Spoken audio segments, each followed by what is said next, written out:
Bonjour à tous et bonjour à toutes, bienvenue sur une nouvelle vidéo orchestrée par Maître Dioscuros. Aujourd'hui, je vous propose de monter dans ma DeLorean et on remonte le temps. Direction 1996, l'année où Pokémon Rouge et Bleu ont débarqué sur nos Game Boy et ont changé à jamais l'histoire du jeu vidéo, ainsi que ma vie à titre personnel. Ces jeux qui semblent si simples aujourd'hui ont posé les bases d'une franchise mondiale et ont marqué toute une génération de joueurs. Alors on va étudier en 5 minutes car le concept de cette vidéo est 5 minutes pour présenter un jeu.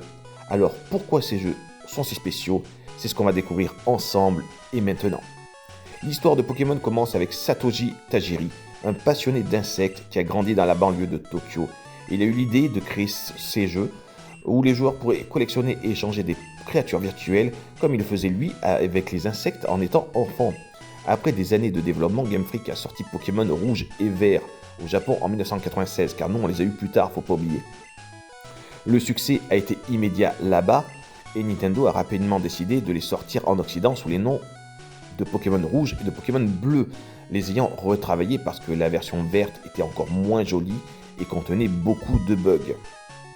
Ces jeux ont introduit un concept révolutionnaire, la capture, l'entraînement, l'échange de Pokémon, un véritable phénomène de société était né. On va bien sûr parler du gameplay et des mécanismes du jeu, c'est hyper important. Malgré leur graphisme rudimentaire, Pokémon Rouge et Bleu offrait une profondeur de gameplay incroyable. Les joueurs pouvaient explorer la région de Kanto, capturer 150 Pokémon différents. Et oui les gars, j'ai bien dit 150 parce que Mew était un Pokémon caché, et à part utiliser un glitch, il fallait attendre un événement spécial pour l'avoir. Et à l'époque, la rareté, c'était autre chose que maintenant. Bien sûr, donc on avait ces 150 Pokémon à capturer, on devait combattre des dresseurs, essayer d'être maître Pokémon et affronter la mafia qui répondait au nom de Team Rocket. Le système de combat au tour par tour était simple mais stratégique, mine de rien, avec des types de Pokémon, des attaques variées, des statistiques à prendre en compte, bref, tout un lore qui était en train de naître sous nos yeux. Bien sûr, on ne va pas oublier qu'à l'époque, même si la stratégie va se développer dans l'avenir, ce n'est pas encore le nerf de la guerre, la stratégie.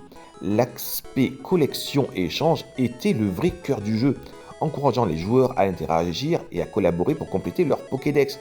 Et ceci avec le cauchemar de tout joueur, le fameux câble Link qui se déconnectait en plein échange ou en plein combat, rappelez-vous.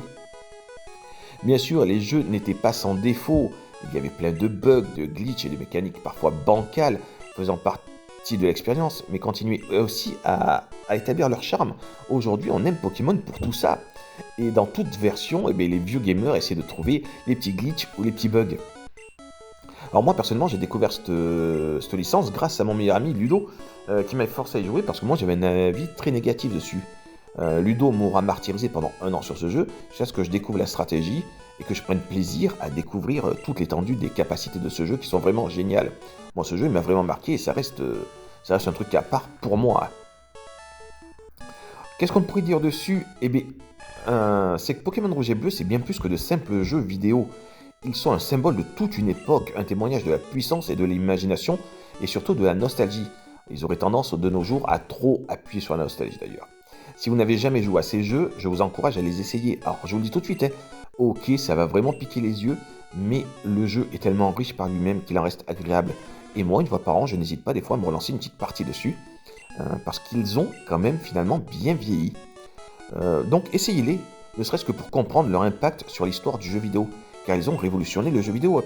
D'ailleurs, beaucoup de jeux les ont copiés, Temtem, Palworld, Pixelmon, enfin plein, ils ont laissé un gros héritage derrière. En tout cas, vous n'hésitez pas à me laisser en commentaire vos expériences et vos souvenirs sur ce jeu. Voilà, on a un peu fait le tour en 5 minutes, je vous ai dit, le but c'est de vous faire comprendre la passion d'un jeu en 5 minutes. En tout cas, moi j'espère que vous avez apprécié cette vidéo, j'espère que vous avez passé un bon moment en ma compagnie. Je vous dis merci et à bientôt pour de nouvelles aventures. Prenez soin de vous. Allez, ciao ciao à tous.